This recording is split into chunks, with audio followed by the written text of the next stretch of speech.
رحمه الله. فصل. فإن قيل وهل مع ذلك كله من دواء لهذا الداء العضال ورقية لهذا السحر القتال، وما الاحتيال لدفع هذا الخبال؟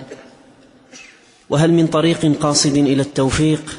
وهل يمكن السكران بخمرة الهوى أن يفيق؟ وهل يملك العاشق قلبه والعشق قد وصل إلى سويدائه؟ نعم. وهل هذا السؤال قدمه بماذا قال في بدايته؟ فإن قيل وهل مع ذلك كله من دواء، كأنها أشار إلى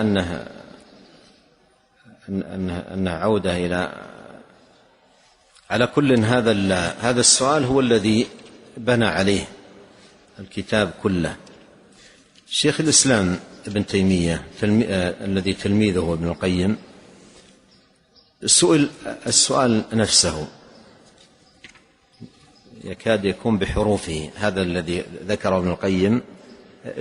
يعني نسمع مرة ثانية السؤال الذي ذكره ابن القيم، ثم بعد ذلك نقرأ السؤال الذي وجه لابن تيمية وأجاب في نصف ورقة. أجاب على هذا السؤال في نصف ورقة. ابن القيم أجاب في كتاب مجلد، وابن تيمية أجاب في نصف ورقة، لكنها مليئة، أرى فيها يعني كفاية عظيمة جدا لمن وفق للعمل بها، مليئة جدا. ولهذا هذه الورقة من اليوم تنطلق إن شاء الله إلى جهات كثيرة يستفيد منها الناس، يكون هناك تعاون في إيصالها ونفع الناس بها، عظيمة جدا. فهذا الذي أجاب عنه ابن تيمية في مجلد أجاب عنه هنا ابن القيم في مجلد، أجاب عنها ابن تيمية في نصف ورقة، لكن خلاصة عظيمة جدا ونافعة في هذا الباب.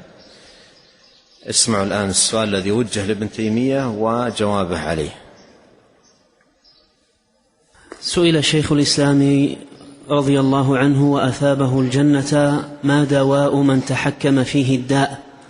وما الاحتيال في من تسلط عليه الخبال؟ وما العمل في من غلب عليه الكسل؟ وما الطريق إلى التوفيق؟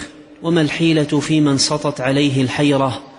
إن قصد التوجه إلى الله منعه هواه، وإن رام الادكار غلب عليه الاشتكار، وإن أراد يشتغل لم يطاوعه الفشل.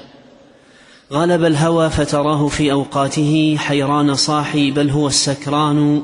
إن رام قربا للحبيب تفرقت أسبابه، وتواصل الهجران. هجر الأقارب والمعارف عله يجد الغنى، وعلى الغناء يعان. ما ازداد إلا حيرة وتوانيا، أكذا بهم من يستجير يهان. فأجاب رضي الله عنه. هذا الآن السؤال، الجواب يعني مختصر، لكن كما ذكرت وافي ونافع جدا. نعم.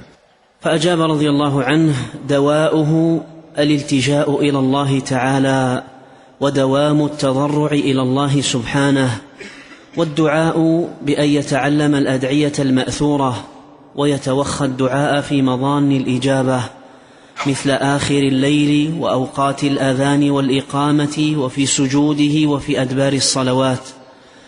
ويضم إلى ذلك الاستغفار، فإنه من استغفر الله ثم تاب إليه متعه متاعا حسنا إلى أجل مسمى.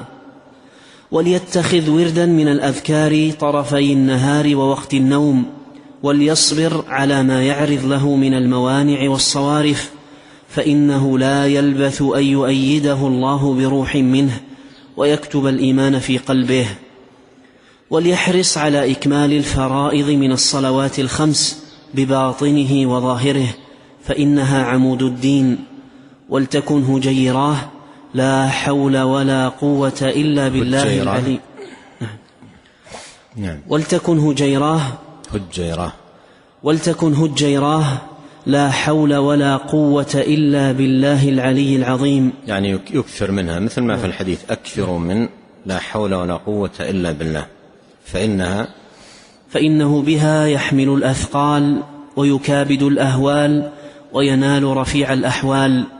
ولا يسأم من الدعاء والطلب، فإن العبد يستجاب له ما لم يعجل، فيقول: قد دعوت فلم يستجب لي، وليعلم أن النصر مع الصبر، وأن الفرج مع الكرب، وأن مع العسر يسرا، ولم ينل أحد شيئا من جسيم الخير نبي فمن دونه إلا بالصبر، والحمد لله رب العالمين. هذا الجواب جواب عظيم جدا، وهو مع وجازته واختصاره فيه وفاء وفي شفاء وفي كفاية، وأنصح بأن ينشر على نطاق واسع جدا ينفع الله سبحانه وتعالى به عباد الله، وخاصة المبتلين الذين هذا سؤالهم وهذه حيرتهم وهذه آلامهم وهذه رغبتهم في الفكاك من الذنوب والخلاص منها.